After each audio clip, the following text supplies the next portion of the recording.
Whether it's an aging parent or other family member, there may come a time that someone we love will need extra assistance. It can be a difficult decision. Do we move them out of their home? Do we get a caregiver to help them?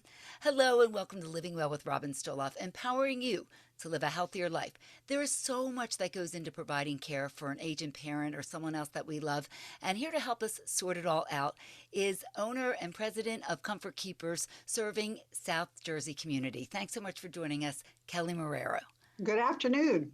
Thanks for having me. Absolutely. So let's just talk about what Comfort Keepers is and what you actually do. Well, great. Comfort Keepers is the world's largest in-home senior organization. So we predominantly take care of seniors that want to stay in the comforts of their own home and perhaps need a little extra care, whether it's personal care, whether it's doing their laundry, whether it's taking them to grocery stores or getting their nails done. We want to give them their independence back so that they can stay at home in the safety of their own environment. How did you get involved with Comfort Keepers personally? Well, it's a kind of a sad and personal story for me. My grandmother, who I still adore to this day, who unfortunately passed away 16 years ago, started having mini strokes, TIAs, and living in a small community. There wasn't such a thing as Comfort Keeper 16 years ago where she lived. And my mother and her brothers decided to put her into an assisted living. And the sad story is she was in the assisted living for 3 days when no one checked on her for breakfast, no one checked on her for lunch. And by 3 p.m. that afternoon, when the shift changed, the nurse came in and found her on the floor with a massive stroke. And unfortunately, too many hours had gone by. So she went from that to the hospice unit and died 7 days later. And I vowed that that's an awful experience for especially her, but for every one of us that have to watch somebody like that go through that scenario. And my goal is to help people stay at home in the safety of their own environment and not have to be subjected to living somewhere which makes them unhappy. That is an unbelievable story. And how long have you been doing this now? And what types of situations do you see that people may need Comfort Keepers? Well, we've been in business for 10 years. And honestly, I tell everyone we do things from driving Miss Daisy the whole way through end of life care. So, sometimes kids live far, far away and mom can't drive anymore. So we're transportation. Sometimes people have, health issues and a surgery like a hip replacement or a knee replacement, and they can't get around for a couple of weeks. We help there. We also take care of people that, maybe have memory issues, Alzheimer's and dementia, which is becoming more and more prevalent in our community as we age. So we provide everywhere from as little as 4 hours, 1 day a month, the whole way through 24 hours a day care. It really depends upon what the family wants and needs and what's best for them economically. So let's talk about the reality of the situation. Sure. There are My parents are in their 80s, and fortunately, they're doing okay. But I think about this, Great. there may come a time that Mhm. they could need some extra assistance. How do you decide whether it's best to have them stay in their home or to use, possibly an assisted living community? I think that's an excellent question. I tell everyone it's like transplanting a tree. You take a sapling and you move it from one yard to the next, and chances are it's going to do really well and flourish. You take a 50-year-old oak tree in your front yard and try to transplant it, and chances are it's not going to do very well. It's the same thing with people. If someone makes a decision early on to move into a 55 and older, they've made that commitment that they're going to use that system the whole way through end of life care.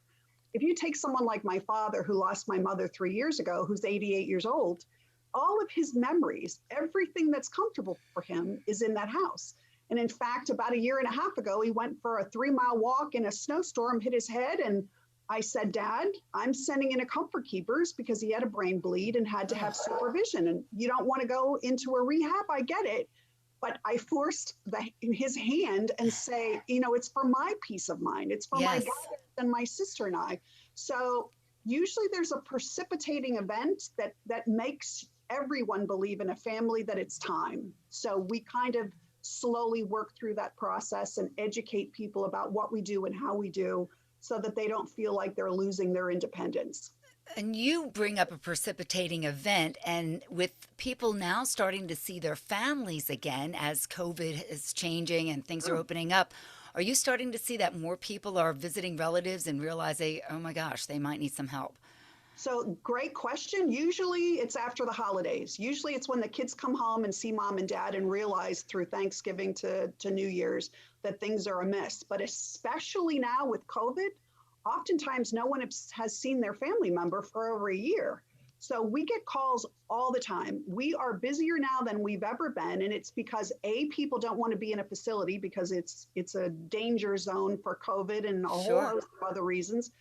But now they're looking at mom and dad's house and they're saying, oh, maybe they're drinking and they should, and they've never done that before. Mm-hmm. Or maybe they're not showering, or the house is a mess, or there's mice droppings. I mean, we hear a myriad of stories.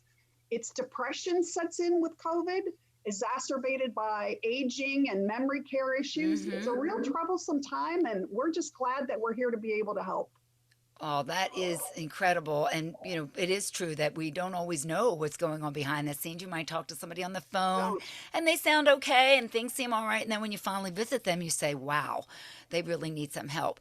But I know my parents are pretty stubborn, and I Mm-hmm. don't know how they would feel about someone coming into their home. They might be a little bit like, Sure.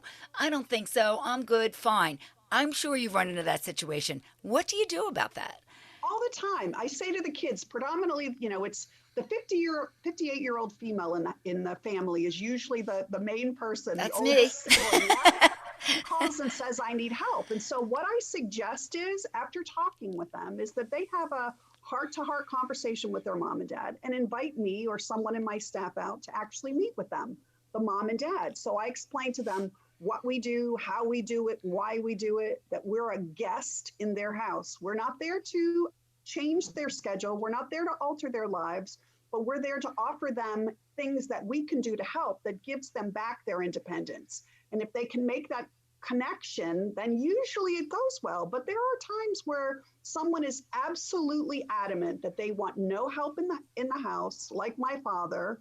And again, it goes back to sometimes there's that precipitating event that says, okay, you know what, now as the Mm-hmm. oldest child in the family, I've got to have a conversation with you like you would have with me if I was 6 or 7 or 8 or 10. You Right. need help. And that's not always a fun place to be as a child of a parent, but it happens all the time. Yeah. So ultimately, it has to be up to the person. They're It does. adults. And they're the ones that are paying the bill. And again, we want to give them back their independence. We don't want to take it away. So, you know what? We've been here for 10 years. I tell everybody we'll be here for 10 more or 20 more or 30 more. We're not going anywhere. So when they're ready, give us a call. And Uh, that's usually what happens. and that's the way to do it. And then maybe sometimes the person will come around to it. Or, as you said, there may be an Yeah, event that they actually really, really need it if they get hurt or something of that sure. nature. But when you find that someone is ready to go, you actually act as sort of like a matchmaker between them and the actual caregiver. So tell us that process. That's the most important part because we're licensed, bonded, insured, accredited with the state of New Jersey. We have over 300 caregivers in Southern New Jersey. So we've got one of the largest groups of wonderful men and women that are licensed, certified home health aides. Having said that, it comes down to personality because the last thing that I want to do is send someone into your mom and dad's house who is going to not be received well. So part of the reason that our staff engages with the clients very early is we try to find out what they're like, what hobbies they like to do, their personalities, so that when we sit together as a team, we can say, okay, Robin's mom loves someone that's gregarious, someone that's going to take her out to play pinochle, whatever it happens to be. Then we give the client always the opportunity, and I encourage it, if they're not calling as an emergency, to be able to meet a caregiver, because I find, and we've found historically, that if the person that's needing the care actually gets to meet the caregiver and they like them, it's a done deal, it's game over, and the apprehension goes away. People as you age get more reticent and more concerned about who's coming in and out of their house. So getting Hmm. to meet them is a huge, huge hurdle. So that's good that you do that. And I'm sure you're very good at putting them together and matching them up. And once the caregiver comes into the home Mhm. and they sort of begin whatever it is that the person needs, do you find that they bond, they have a connection together? Well, I think that's really important. And to your point is, we don't start until one of our registered nurses goes out and does a complete plan of care. So we know granularly down to what day the garbage gets picked up, to how they like their towels folded, to how they like their tea made in the afternoon. And we encourage a family member to be there when we get started as well, so that we know Of those course. nuances. Our goal is, and we've had clients that are still with us today that we had 10 years ago. Obviously, there's ebbs and flows to our business, but oftentimes they become part of the family. You know, they're there for holiday celebrations. They celebrate the kids' birthdays, and the saddest part is when, you know, some of our clients unfortunately pass away. Our caregivers are devastated, as a family member would be, because in their later years, that's who they're usually the most, you know, attached to, is the person that's giving them the care. So it's a huge responsibility for us to get it right. That is something you wouldn't think about, but the caregivers are No, affected as well. And they are. what is the vetting process for your caregivers? I mean, if you're trusting someone with your Sure. older mom or dad, you want to make sure that these folks are vetted. So how does that work? Well, I think, again, excellent question. And my motto's been from the beginning is that if I wouldn't send you into my own mom and dad's house, I'm certainly not sending you into a client's. And we try very hard to keep that high bar. I think we've got an excellent reputation in the marketplace, partly because of that. But when we interview people, we do behavioral interviews, we do a huge comprehensive background check. We talk to everyone in their brother that they've ever worked for or with. It's a small community, so you find out pretty quickly who are good keepers and who are not. I'm huge on punctuality. I'm huge on, if you commit to a client, I don't want to hear that you're late, or, you know, that you're responsible for the care of that elderly person, and we take it very seriously. So in order to do caregiving, you have to be a special kind of person. It's just not a job that anybody wants to do. Um, we interview them, we monitor what happens, we make sure that they come in every single week with their plan of care signed by the client to make sure that the client's happy.